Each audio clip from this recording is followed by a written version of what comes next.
The need for such an experience is inherent in man's nature, but if a man lacks the self esteem to earn it, he attempts to fake it, and he chooses his partner subconsciously by the standard of her ability to help him fake it, to give him the illusion of a self value he does not possess, and of a happiness he does not feel.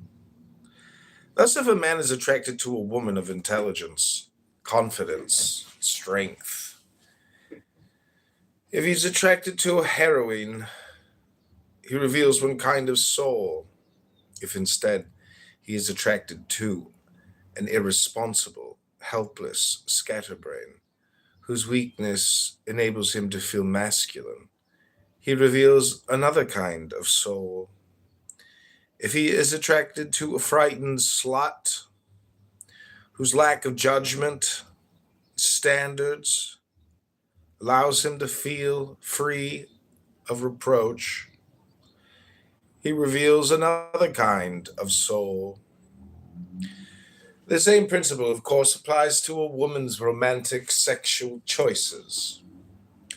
The sexual act has a different meaning for the person whose desire is fed by pride and admiration, to whom the pleasurable self experience it affords is an end in itself, and for the person who seeks in sex the proof of masculinity or femininity, or the amelioration of despair, or a defense against anxiety, or an escape from boredom. Paradoxically, it is the so called pleasure chasers, the men who seemingly live for nothing but the sensation of the moment, who are concerned only with having a good time, who are psychologically incapable of enjoying pleasure as an end in itself. The neurotic pleasure chaser imagines that by going through the motions of a celebration, he will be able to make himself feel that he has something to celebrate. One of the hallmarks of the man who lacks self esteem, and the real punishment for his moral and psychological default, is the fact that all his pleasures are pleasures of escape from the two pursuers whom he has betrayed and from whom there is no escape: reality and his own mind. Since the function of pleasure is to afford man a sense of his own efficacy, the neurotic is caught in a deadly conflict. He is compelled by his nature as man to feel a desperate need for pleasure as a confirmation and expression of his control over reality. That is the reason why his pleasures do not work, why they bring him not a sense of pride, fulfillment, inspiration, but a sense of guilt, frustration, hopelessness, shame. The effect of pleasure on a man of self esteem is that of a reward and a confirmation. The effect of pleasure on a man who lacks self esteem is that of a threat.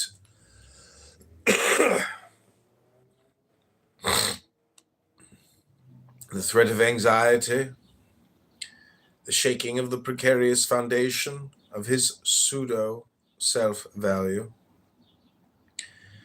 the sharpening of the ever present fear that the structure will collapse and he will find himself face to face with a stern, absolute, unknown, and unforgiving reality. One of the commonest complaints of patients who seek psychotherapy is that nothing has the power to give them pleasure, that authentic enjoyment seems impossible to them. This is the inevitable dead end of the policy of pleasure as escape. To preserve the unclouded capacity for the enjoyment of life is an unusual moral and psychological achievement. Contrary to popular belief, it is the prerogative not of mindlessness, but of an unremitting devotion to the act of perceiving reality and of a scrupulous intellectual integrity. It is the reward of self esteem.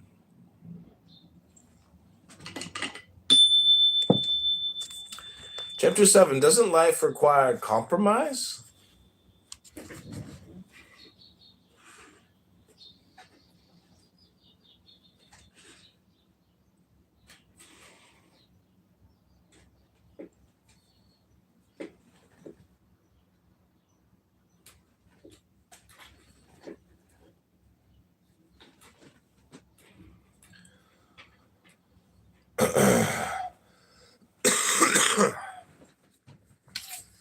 Okay, we're going to continue on chapter 7 in just a moment.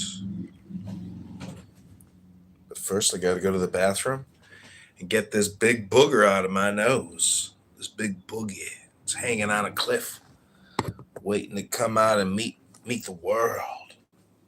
A big boogie. We are also repositioning cameras to capture this moment as much as possible on camera.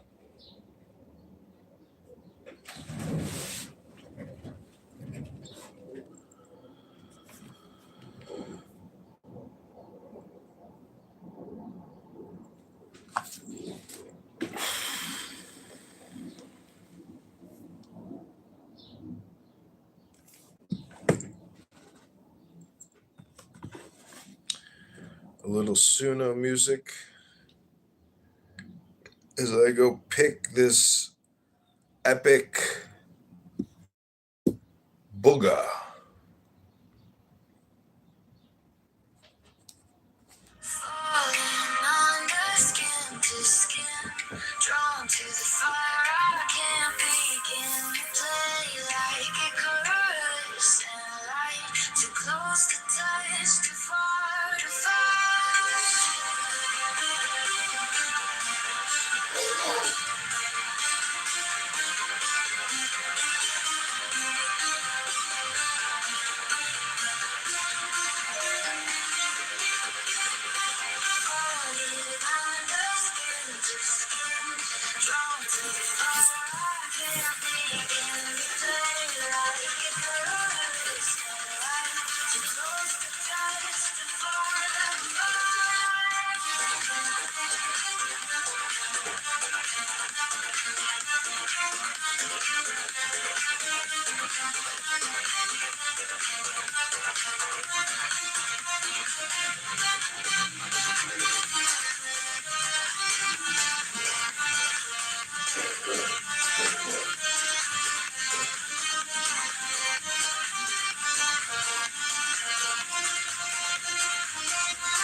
Drawn to the fire, I can't begin to play like it colors and light. Too close to touch, too far to fight.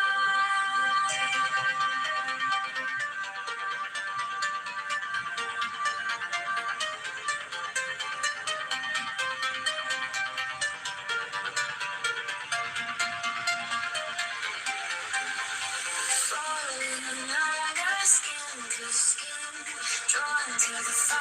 I can't begin to play like it colors and light. Too close to touch, too far to fight.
Falling under skin to skin, drawn to the fire, I can't begin. You play like it crystalline, too close to touch, too far to fight. Falling under skin to skin, drawn to the fire, I can't begin. You play like it crystalline, too close to touch, too far to fight.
Falling under skin to skin, drawn to the fire, I can't begin. You play like a crystalline, too close to touch, too far to flee.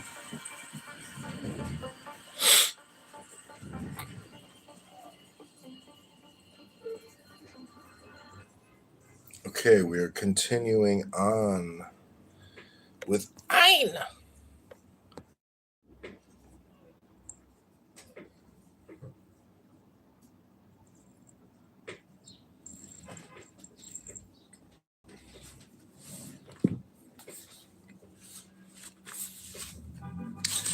Chapter 7, doesn't life require a little compromise? By Ayn Rand.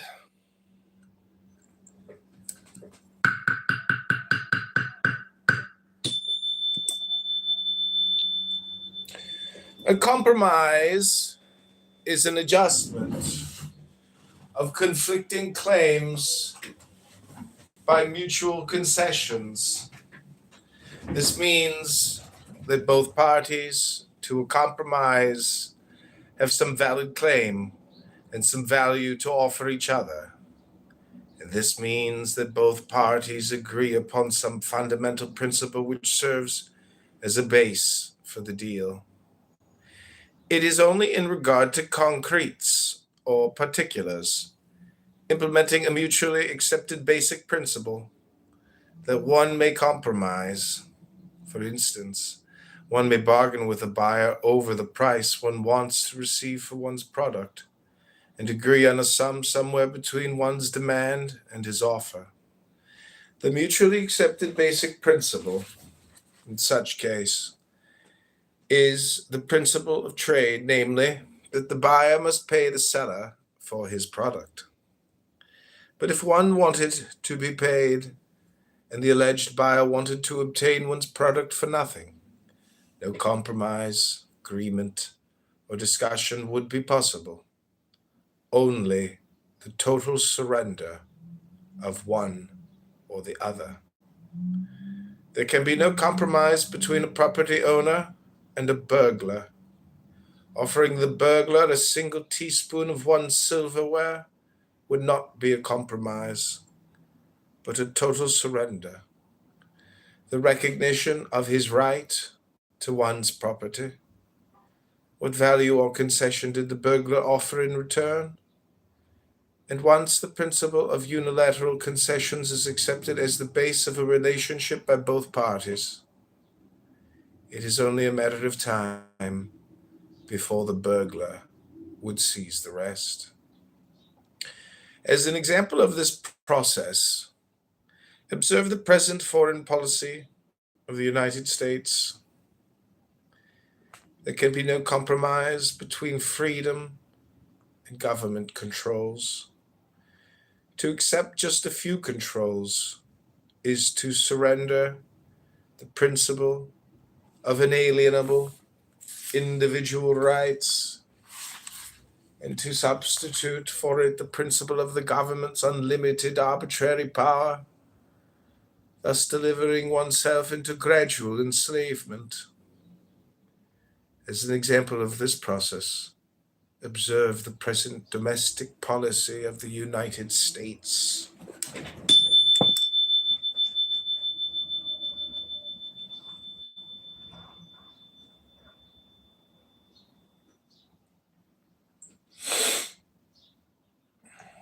This is Mayor Kitover running for the 2027 Chicago mayoralship. Go to mayorkitover.com or chicagomayorvote.com. We are reading from the brilliant Ayn Rand.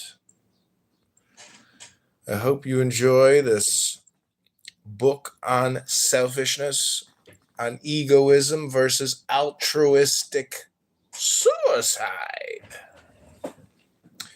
People often ask me, John, why did you want to run? What motivated you to run?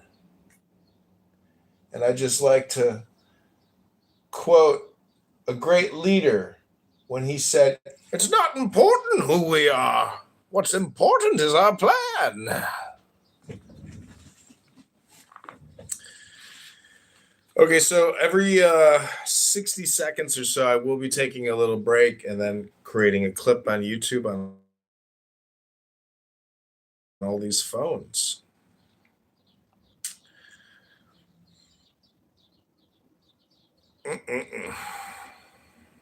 There can be no compromise on basic principles or on fundamental issues. What would you regard as a compromise between life and death, or between truth and falsehood, or between reason and irrationality?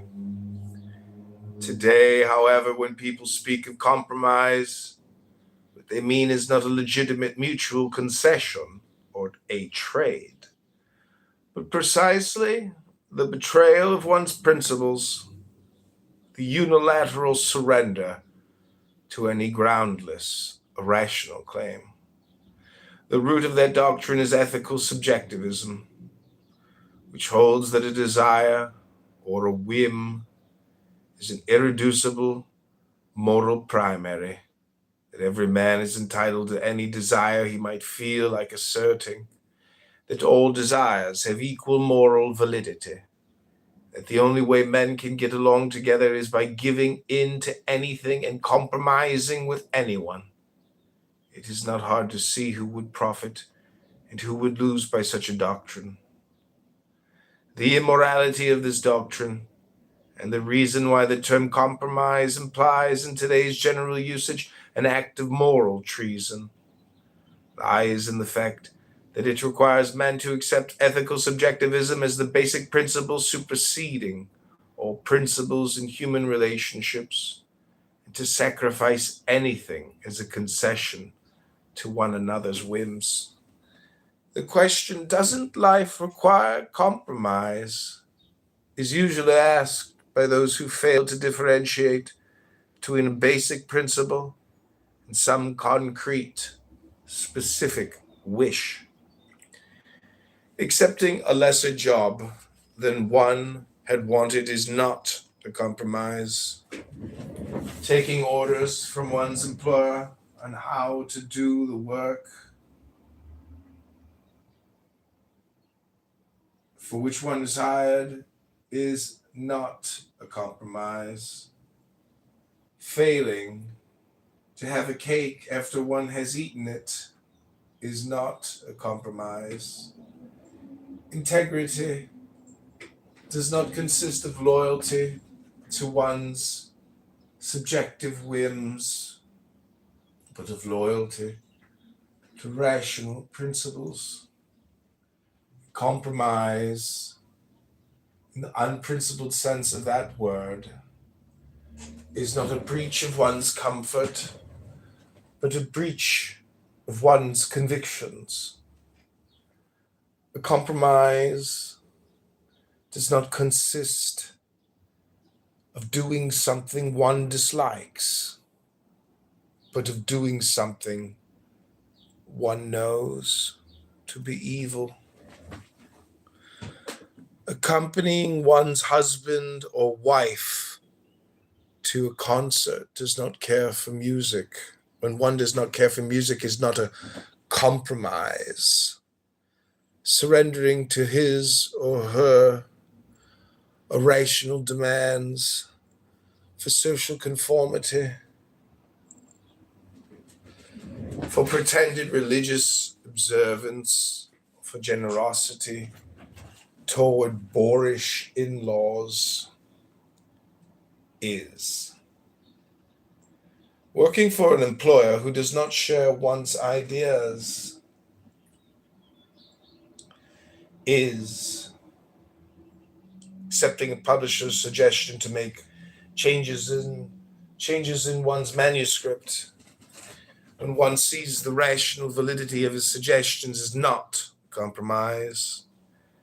Making such changes in order to please him or to please the public against one's own judgment and standards is. The excuse given in all such cases is that the compromise is only temporary and that one will reclaim one's integrity at some indeterminate future date. But one cannot correct a husband's or wife's irrationality by giving in to it and encouraging it to grow. One cannot achieve the victory of one's ideas by helping to propagate their opposite. One cannot offer a literary masterpiece when one has become rich and famous to a following one has acquired by writing trash. If one found it difficult to maintain one's loyalty to one's own convictions at the start, a succession of betrayals which helped to augment the power of the evil one lacked the courage to fight will not make it easier at a latter date, but it will make it virtually impossible. There can be no compromise on moral principles. In any compromise between food and poison, it is only death that can win. In any compromise between good and evil, it is only evil that can profit. Atlas shrugged. The next time you're tempted to ask, doesn't life require compromise? Translate that question into its actual meaning.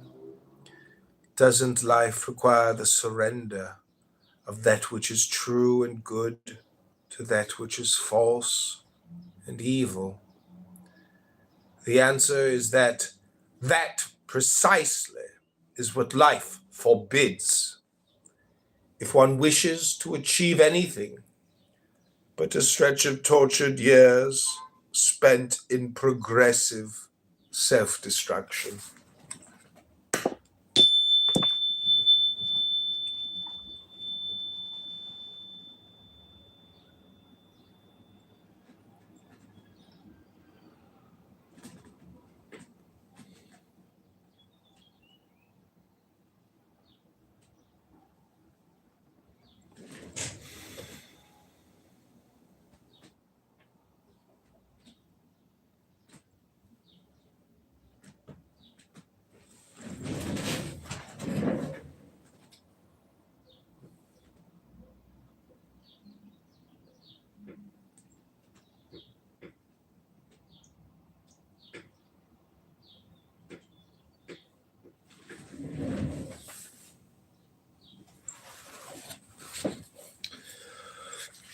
Chapter 8. How does one lead a rational life in an irrational society?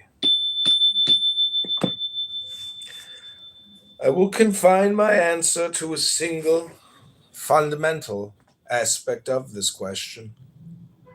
I will name only one principle, the opposite of the idea which is so prevalent today and which is responsible for the spread of evil in the world. That principle is one must never fail to pronounce moral judgment. Nothing can corrupt and disintegrate a culture or a man's character as thoroughly as does the precept of moral agnosticism.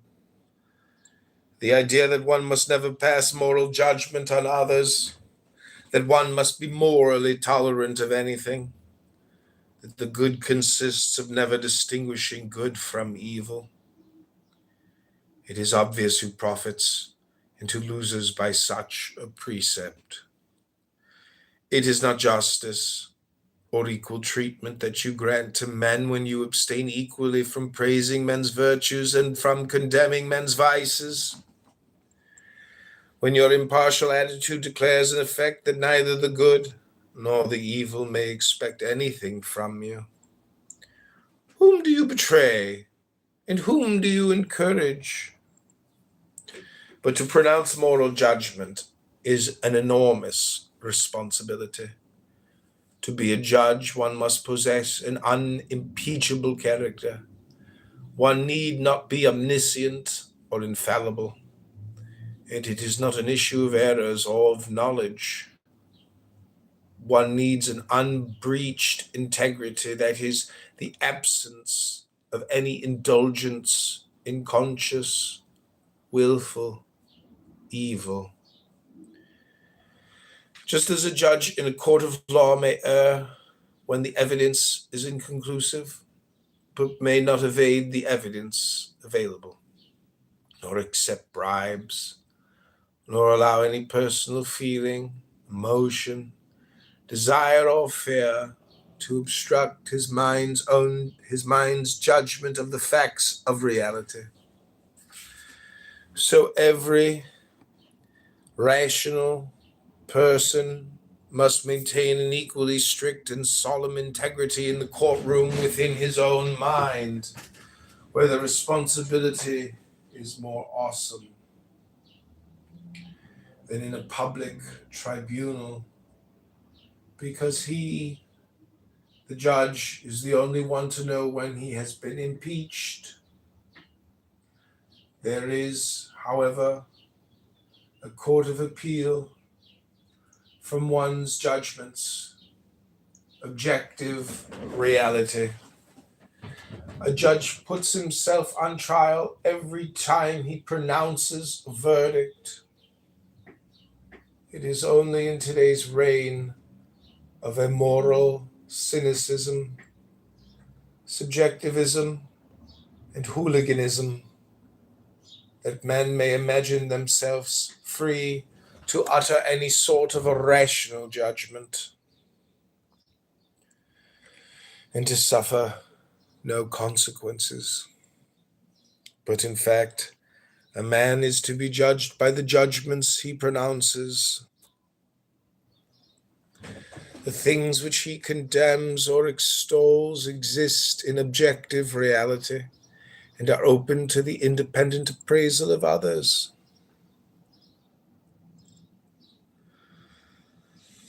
It is his own moral character, standards that he reveals when he blames or praises. If he condemns America and extols Soviet Russia, or if he attacks businessmen, defends art, and defends juvenile delinquents, or if he denounces a great work of art and praises trash, it is the nature of his own soul that he confesses. It is the affair of this responsibility. prompts most people to adopt an attitude of indiscriminate moral neutrality. It is the fear best expressed in the precept, "Judge not that ye be not judged." But that precept, in fact, is an abdication of moral responsibility. It is a moral blank check one gives to others in exchange for a moral blank check one expects for oneself. There is no escape from the fact that men have to make choices. So long as men have to make choices, there is no escape from moral values.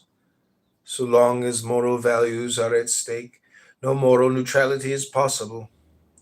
To abstain from condemning a torturer is to become an accessory to the torture and murder of his victims.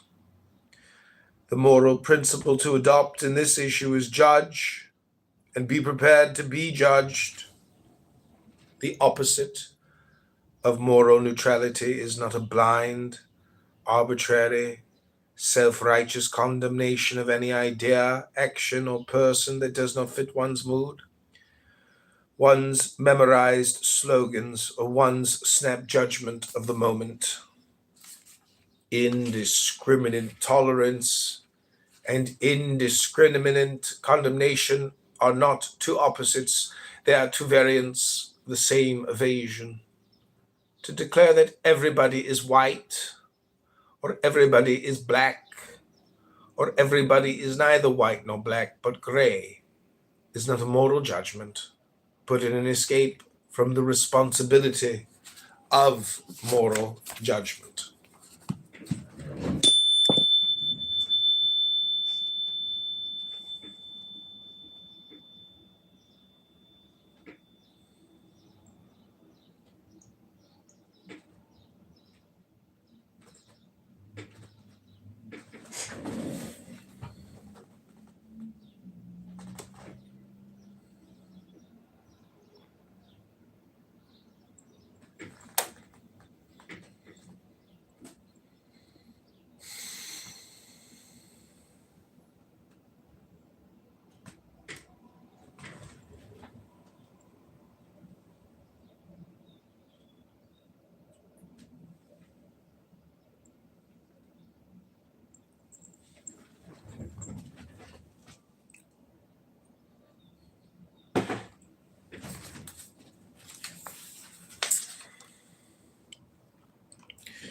To judge means to evaluate a given concrete by reference to an abstract principle or standard.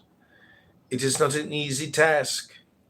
It is not a task that can be performed automatically by one's feelings, instincts, or hunches.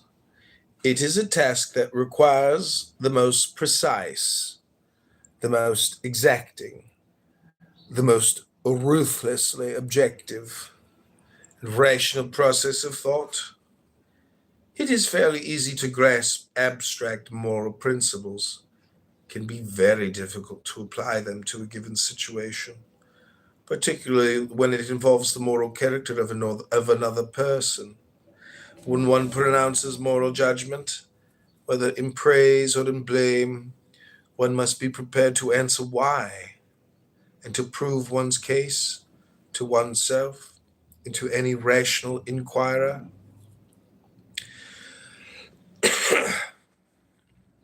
The policy of always pronouncing moral judgment does not mean that one must regard oneself as a missionary charged with the responsibility of saving everyone's soul, nor that one must give unsolicited moral appraisals to all those one meets. It means A, that one must know clearly, in full, verbally identified form, one's own moral evaluation of every person, issue, and event with which one deals, and act accordingly. B, that one must make one's moral evaluation known to others when it is rationally appropriate to do so. This last means that one need not launch into unprovoked moral denunciations or debates, but that one must speak up in situations where silence can objectively be taken to mean agreement with or sanction of evil. When one deals with irrational persons where argument is futile, a mere "I don't agree with you" is sufficient to negate any implication of moral sanction. When one deals with better people, a full statement of one's views may be morally required. But in no case and in no situation may one permit one's own values to be attacked or denounced and keep silent. Moral values are the motive power of a man's actions. By pronouncing moral judgment, one protects the clarity of one's own perception and the rationality of the course one chooses to pursue. It makes a difference whether one thinks that one is dealing with human errors of knowledge or with human evil.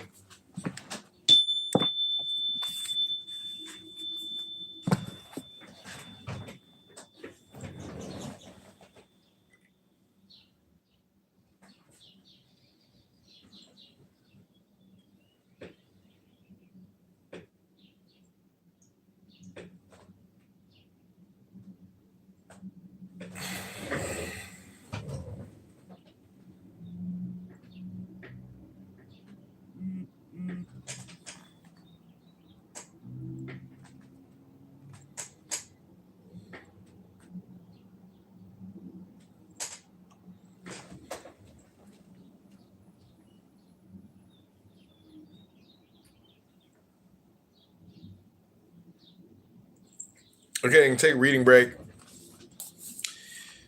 Hope you enjoyed. That was 37 minutes, maybe 20 minutes of reading. I don't know how many pages we got through, maybe 6. Hope you enjoyed. It's a slow, long process reading a book this way, but going word by word helps with the comprehension.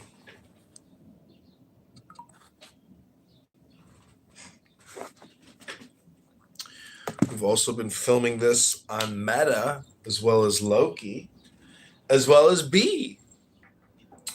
All AI wearables. Remarkable technology.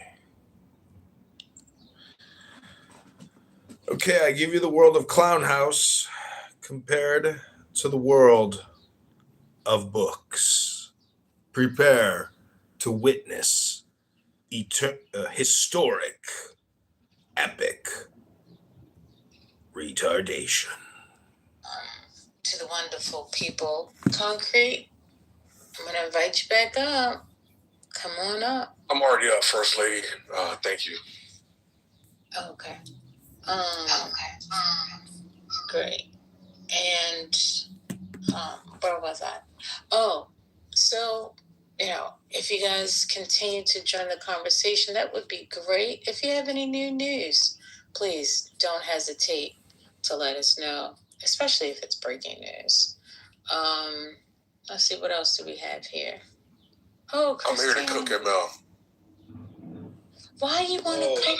Lord. The beatings will continue. He's obsessed with me. The beatings will continue until morale improves. She asked me a question. I'm answering it. No, she did not ask you a question. Oh. Why do you want to keep beating ML? And I said the beatings will continue until morale improves. All right. I'll shout out my brother. I want to shout out Crisis. It's been a while. I don't know if you remember his brother Divine here. We shared a few spaces together talking about the music industry. I remember that voice. I hope all is well, brother. Thanks for being here. The wife is happy, so I'm happy. Hey, happy wife, happy life, but a happy man is God's plan. I'm going to. Yeah, we got to get rid of that happy wife. That's the slogan of a captured, defeated. Come on, let's not do that, fellas. We gotta work on that. Just told you it's a happy man is God's plan. You didn't hear that part. I did hear that part, and I take it that you're trying to soft pedal the first part, which was definitely counterproductive to the establishment and elevation of the Negro community. Happy wife. We were just talking about Paul Robeson. We're not going to do this. We were just talking about Paul Robeson. You're taking on. Why are you